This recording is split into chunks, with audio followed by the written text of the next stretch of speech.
Assalamualaikum warahmatullahi wabarakatuh. Kami dari kelompok 2 yang beranggotakan saya sendiri Nurliani, baik Nurul Syarifah Dewi dan Eva Nafiatur Rahma. Di sini kami akan mempresentasikan materi kami mengenai prinsip-prinsip syariah Islam dalam transaksi keuangan. Langsung saja untuk mempersingkat waktu ke materi pertama. Larangan riba atau bunga.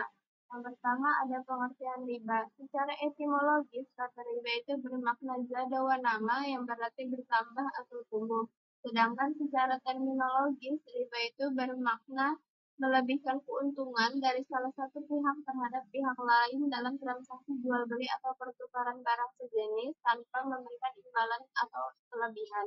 Jadi dapat diketahui secara umum bahwa riba itu adalah pengambilan tambahan dalam suatu transaksi di mana pengambilan tambahan tersebut tanpa disertai imbangan yang tertentu. Selanjutnya ada konsep riba.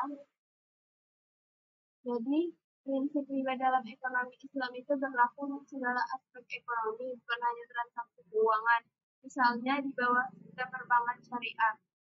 Keuangan itu diharuskan untuk menjual barang-barang yang tidak melibatkan riba seperti murabahah yang berarti jual beli dengan margin keuntungan tetap atau ijaroh yang berarti sewa menyewa. Selanjutnya ada dampak larangan riba pada keuangan. Jadi larangan riba dalam Islam itu memiliki implikasi yang luas. Beberapa implikasinya yaitu yang pertama terhadap perbankan Islam. Jadi dalam sistem perbankan Islam, riba itu tidak diperbolehkan. Sebagai gantinya, bank-bank Islam menggunakan prinsip bagi hasil. Yang kedua, ada transaksi keuangan. Larangan riba pun juga berdampak pada berbagai transaksi keuangan dalam kehidupan sehari-hari. Ketiga, ada keadilan sosial. Salah satu implikasi positif dari larangan riba itu adanya mendorong keadilan sosial. Karena dengan menghindari riba, sistem keuangan Islam itu bertujuan untuk mengurangi kesenjangan ekonomi antara berbagai lapisan masyarakat. Dan terakhir ada pertumbuhan ekonomi. Jadi meskipun ada keraguan terhadap pertumbuhan ekonomi, pendukungnya berpendapat bahwa larangan riba juga dapat mendorong investasi yang lebih produktif. Selanjutnya ada goror atau ketidakpastian. Yang pertama itu definisi goror. Jadi definisi goror secara bahasa itu adalah bahaya dan tabrir, yaitu membawa diri pada sesuatu yang membahayakan. Jadi secara umum goror itu adalah transaksi bisnis yang mengandung ketidakjelasan bagi para pihak baik dari segi kuantitas, fisik, kualitas, waktu penyerahan, bahkan objek transaksinya pun bisa jadi masih bersifat spekulatif.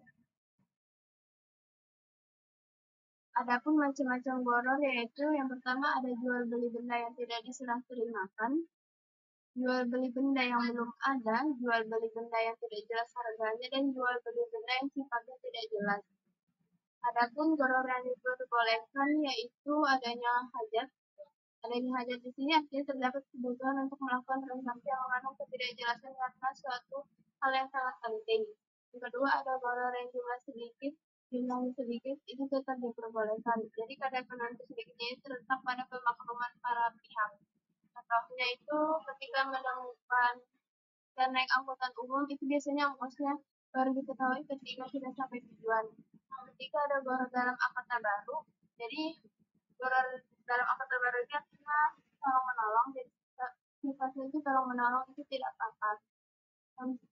Yang terakhir ada goror bukan dalam inti objek akad. Jadi itu berbanding karena ketidakjelasan ini hanya terletak pada pelengkapnya.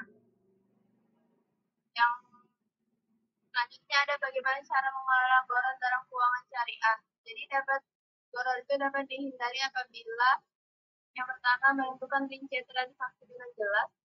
Yang kedua, penyampaian informasi yang akurat dan transparan. Yang ketiga, menggunakan instrumen keuangan syariah. Yang pertama itu pastikan bahwa semua elemen transaksi seperti harga, kualitas barang atau jasa, dan waktu kondisi pengenalan serta segala ketentuan lainnya itu ditentukan dengan jelas dan tegas.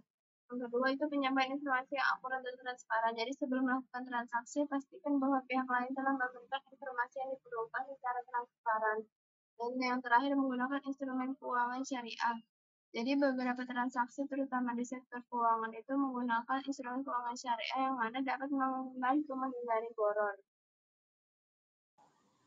Materi selanjutnya adalah materi maisir atau perjudian. Pengertian maisir ini dalam Islam adalah hukumnya haram atau tidak diperbolehkan, yang dimana bermain sebuah permainan keuntungan yang hanya memiliki satu pemenang dan merugikan banyak orang. Terus bagaimana cara menghindari unsur maisir dalam transaksi ini? Yang pertama adalah meningkatkan ketakwaan kepada Allah dengan cara mendekatkan diri dengan membaca Al-Quran dan hadis dan perbanyak sholat 5 waktu. Yang kedua adalah menggunakan layanan syariah seperti bank syariah dan mulai berinvestasi. Dan yang keempat adalah menghindari undian yang mengandung haram atau mengandung perjudian. Keberadaan halal dan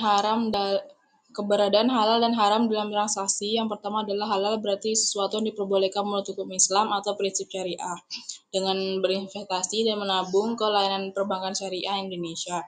Yang kedua adalah haram adalah sesuatu yang dilarang menurut hukum Islam. Yang haram di sini adalah haram yang mengandung adanya maisir, ketidakpastian, dan adanya bisnis gelap dan lain sebagainya, itu dilarang oleh Islam dan tidak masuk dalam prinsip syariah Islam. Nah, terus gimana uploadnya? Baik, selanjutnya ada keadilan dan transparansi. Keadilan berasal dari bahasa Arab yaitu adil yang berarti berperilaku secara adil dan keseimbangan. Dalam Kamus Besar Bahasa Indonesia, keadilan didefinisikan sebagai salah satu karakteristik manusia untuk bersikap secara adil. Adil sendiri didefinisikan sebagai sama berat atau tidak bersebelah antara hak dan kewajiban maupun antara diri sendiri maupun orang lain. Dalam konsep keadilan, dalam ekonomi syariah memainkan peran penting dalam memastikan bahwa aktivitas ekonomi berlangsung secara adil dan merata bagi semua pihak yang terkait. Hal ini memastikan bahwa kekayaan dan pendapatan dibagikan secara adil, bahwa konsep ini sangat berguna untuk membentuk masyarakat agar lebih adil dan lebih sejahtera. Sedangkan transparansi adalah memberikan informasi yang terbuka dan jujur kepada masyarakat berdasarkan pertimbangan bahwa masyarakat ini memiliki hak untuk mengetahui secara terbuka dan menyeluruh atas pertanggungjawaban pemerintahan dalam pengelolaan sumber daya yang dipercayakan kepadanya dan ketaatannya kepada peraturan perundang-undangannya. Selanjutnya ada prinsip keadilan dalam transaksi keuangan. Yang pertama ada keadilan distribusi. Keadilan distribusi yaitu hasil dari transaksi harus dibagi secara adil antara semua pihak tanpa adanya eksploitasi. Yang kedua ada bagi hasil. Bagi hasil yaitu transaksi harus saling menguntungkan dan menghindari adanya praktik riba, gharar, maupun penipuan. Yang ketiga ada transparansi dan kejelasan, bahwa semua syarat dan ketentuan dalam transaksi itu harus jelas dan transparan sehingga semua pihak memahami hak dan kewajibannya. Yang keempat ada akses yang setara, bahwa semua individu harus memiliki kesempatan yang sama untuk terlibat dalam transaksi dan mendapatkan layanan keuangan. Yang kelima ada prinsip tanggung jawab, bahwa pihak-pihak yang terlibat dalam transaksi ini diharapkan untuk bertindak dengan etika dan tanggung jawab sosial. Yang keenam ada keadilan sosial, bahwa transaksi ini harus mempertimbangkan dampak sosial dan memberikan manfaat kepada masyarakat yang luas. Selanjutnya ada pentingnya transparansi dan akuntabilitas. Yang pertama pentingnya transparansi, ada yang mencegah korupsi. Transparansi ini memungkinkan publik untuk mengawasi jalannya sebuah kebijakan sehingga anggaran yang didapatkan tepat sasaran. Yang kedua ada meningkatkan kepercayaan masyarakat. Transparansi ini memberikan ruang bagi masyarakat untuk mengetahui perumusan dan pelaksanaan sebuah kebijakan. Yang ketiga ada partisipasi masyarakat. Partisipasi masyarakat ini memungkinkan pemerintah untuk benar-benar responsif terhadap perubahan yang ada. Selanjutnya ada pentingnya akuntabilitas. Pentingnya akuntabilitas yang pertama adanya rasa tanggung jawab, bahwa adanya prinsip akuntabilitas ini penyelenggaraan pemerintahan dapat dipertanggungjawabkan di hadapan publik secara administratif dan secara politik. Yang kedua ada pengukuran kinerja, bahwa adanya akuntabilitas ini memungkinkan publik untuk mengukur berhasil atau tidaknya pelaksanaan sebuah kebijakan dalam penyelenggaraan pemerintah, sehingga dapat melakukan evaluasi agar lebih baik ke depannya.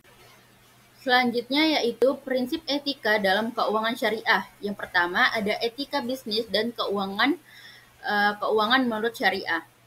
Keuangan menurut syariah adalah sistem keuangan yang berprinsipkan kepada syariah, yakni berpegang teguh kepada Al-Quran dan hadis. Sistem ini merupakan tata perekonomian yang diciptakan oleh Allah Subhanahu wa Ta'ala dan dijalankan serta dicontohkan oleh Rasulullah Shallallahu Alaihi Wasallam beserta sahabat-sahabatnya. Prinsip syariah adalah aturan perjanjian yang berdasarkan hukum Islam antara bank dan pihak lain untuk menyimpan dana atau pembiayaan kegiatan usaha atau kegiatan lainnya yang berdasarkan kepada prinsip syariah. Antara lain, pembiayaan berdasarkan prinsip bagi hasil, yaitu mudharabah, pembiayaan berdasarkan prinsip penyertaan modal atau musyarakah, prinsip jual beli barang dengan memperoleh keuntungan atau murabahah, atau pembiayaan barang modal berdasarkan prinsip sewa murni tanpa pilihan atau ijarah, atau dengan adanya pilihan pemindahan kepemilikan atas barang sewa atau ijarah wa iktina. Oleh karena itu, etika bisnis syariah sangat penting dalam menjalankan operasional lembaga keuangan syariah.